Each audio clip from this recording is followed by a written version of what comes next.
मेरठ में दलित गुर्जर नेताओं को एसएसपी ऑफिस और एसओजी ऑफिस में थर्ड डिग्री दिए जाने को लेकर जो पूरा प्रकरण हुआ, अब उसमें दलित और गुर्जर समाज के लोग अलग अलग संगठनों के बैनर तले प्रदर्शन कर रहे हैं। आज बहुजन पद यात्रा निकाली है। जो दलित समाज के लोग हैं, संगठन है, उन्होंने, और उनका जो ज्ञापन है वो जो एडीएम सिटी है उन्होंने लिया, और उसके बाद में वो यहाँ मेरठ के एसएसपी से भी मिले हैं। डॉक्टर सुशील कुमार हमारे साथ हैं, दलित नेता हैं। आप ये बताइए कि ये जो पूरा प्रकरण है उसको लेकर आपकी क्या बातचीत एसएसपी साहब से हुई? देखिए साहब, आज हमने बहुजन न्याय मार्च सीसीएस यूनिवर्सिटी कैंपस से लेकर और कलेक्ट्रेट ऑफिस तक निकाली। उसमें हमारा जो ज्ञापन है एडीएम सिटी साहब और एसपी सिटी साहब के साथ में मिलकर लिया।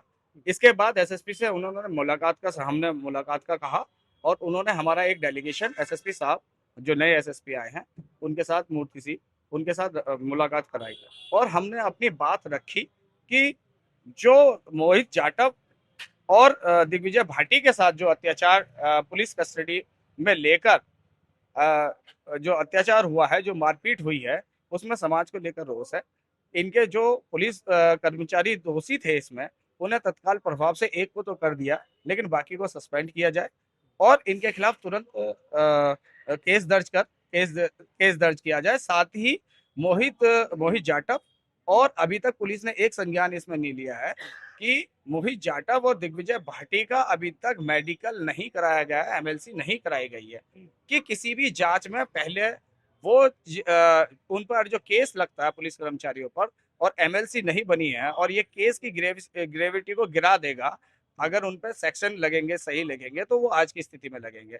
एसपी साहब ने इन सारी चीजों की जो जांच है वो एसपी सिटी साहब को दे दी है, एसएसपी साहब ने, और साथ ही साथ विश्वास दिलाया है कि ललिता गौतम के लिए जो दलित महापंचायत 8 जुलाई को हुई थी और उसके बाद पूर्व एसएसपी अविनाश पांडे ने जो बर्बरता उसमें भी की थी और 8 लोगों को जेल भेजा था और 16 लोगों पर केस लगाया था और कुछ 100 के करीब अज्ञात लोग उसमें शामिल किए गए थे।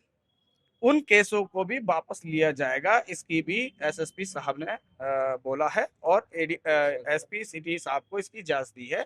हाँ, उन्होंने थोड़ा सहयोग करने को कहा है कि जो भी उसमें स्टेटमेंट होगा, आपके स्टेटमेंट ली जाएगी या आपसे लिखित में लिया जाएगा, वो आप प्रोवाइड करा दें। एक और चीज और है ना, अभी जो मोहित जाटव है उनके खिलाफ तो जो ललिता गौतम वाले केस में प्रदर्शन को लेकर जो मुकदमा दर्ज हुआ था, उसके बाद भी कई मुकदमे मोहित जाटव के खिलाफ दर्ज हुए, उनकी एचएस खोली गई है, एसटी सीट खोली गई है। नहीं, उस सारी चीजों को लेकर हम्म। ये ये सारा षड्यंत्र के तहत इंडिविजुअली पुलिस अधिकारी जो पहले यहाँ एसएसपी रहे, उन्होंने ये जानबूझकर हिस्ट्री बनवाई।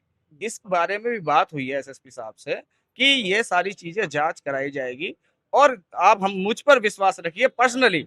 उन्होंने ये यहाँ तक विश्वास दिलाया कि मेरे पे विश्वास रखिए कि अब हमारा काम न्याय के पूर्ण दिखाई देगा और इसमें जो भी गलत है वो दिखाई देगा और ये चीजें वापस होंगी। आप क्या मान के चल रहे हैं कि जो यहाँ पर पूर्व एसएसपी जो थे अविनाश पांडे ने, उन्होंने जिस तरह की बर्बरता दलितों पर, ओबीसी के लोगों पर दिखाई है, उस मामले में भी कोई कार्रवाई पुलिस करने जा रही है? बिल्कुल, उन्होंने विश्वास दिलाया है कि इसमें हम जल्दी ही आपको रिजल्ट दिखाई देगा कि मेरे पे विश्वास रखिए। अब किसी भी अधिकारी पे सर विश्वास ही किया जा सकता है। पहले अविनाश पांडे जी पे भी किया जा रहा था, आज इन पे किया जा रहा है, लेकिन अविनाश पांडे जी के पास जब आए, जब तक समाज के साथ, लोगों के साथ बर्बरता ही हुई। तो नए एसएसपी साहब आए हैं, किसी सोच के साथ सरकार ने भेजे होंगे और किसी अच्छे आदमी को सोचकर भेजे होंगे। अब देखते हैं रिजल्ट क्या होता है। अच्छा, अब ये जो आप बता रहे हैं कि पूरे समाज में इसको लेके काफी रोष है, उसका क्या रिएक्शन आपको दिखाई दे रहा है? देखिए, रिएक्शन ये है, सोसाइटी जब रिएक्ट करती है वो कई स्तरों पर करती है। एक तो सामाजिक की पुलिस पे उसे भरोसा नहीं रहा। जिस एडमिनिस्ट्रेशन के पास वो अपनी याचिका लेके जाते थे कि उन्हें न्याय मिलेगा, वो कहीं ना कहीं उनकी धुरमिल हुई है कि जहां हम याचिका लेके जाएंगे और वही पुलिस हमें मारने लगेगी। तो एक तो ये हुई है। दूसरा, सरकार पर भी प्रभाव पड़ेगा क्योंकि यूपी का इलेक्शन आ रहा है और 2027 में ये बड़ा वोट बैंक पश्चिमी उत्तर प्रदेश में होता है कि दलित और गुर्जर जहां चले जाएंगे उधर की सरकार बन जाएगी। तो ये पॉलिटिकल भी दिखाई देता है और सामाजिक रूप से भी। और ये यहाँ पर सामाजिक रूप से इसलिए आया है कि दलित और गुर्जर इसमें थे।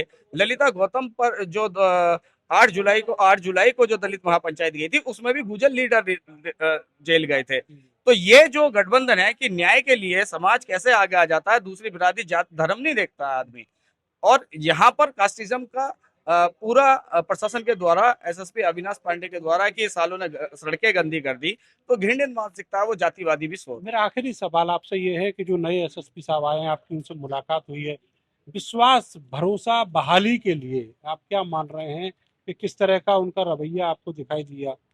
देखिए, जेन्युइन आदमी लगे हैं, जेन्युइन आदमी लगे हैं, सुलझे हुए आदमी लगे हैं, और बाकी कि काम में कर्म में दिखाई देता है। अब कर्म में हमें रिजल्ट दिखाई देगा। उन्होंने विश्वास दिया है कि मैं सच्चे दिल से कह रहा हूं कि आपको मेरे काम में प्रगति दिखेगी और सच्चाई दिखेगी, ईमानदारी दिखेगी, और आपके साथ जो भी दुर्व्यवहार हुआ है, आप उसका भी खामियाजा लोगों को, जिन अधिकारियों ने किया है, उन्हें भुगतना पड़ेगा। बहुत शुक्रिया आपका। तो ये डॉक्टर सुशील गौतम जो बता रहे थे कि किस तरीके से जो मुलाकात है वो हुई है, और अब यकीन जताया है उन्होंने नए एसएसपी के ऊपर, और ये कहा है कि उनको ये भरोसा दिलाया गया है पुलिस की ओर से कि आने वाले वक्त में जितने भी अत्याचार या फिर फर्जी केस लगाए गए हैं, उन सभी केसों को खत्म किया जाएगा। और विश्वास बहाली जो एक सबसे बड़ा प्रश्न है कि जो ओबीसी और दलितों के जो संगठन हैं, उनके नेता हैं, उनके ऊपर जो बर्बरता हुई, उसमें विश्वास बहाली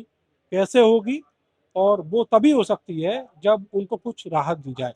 और उसके लिए नए एसएसपी ने इन सब प्रदर्शनकारियों को भरोसा दिलाया है। कैमरा सहयोगी सानू के साथ मैं नरेंद्र, भारत समाचार, मेरठ।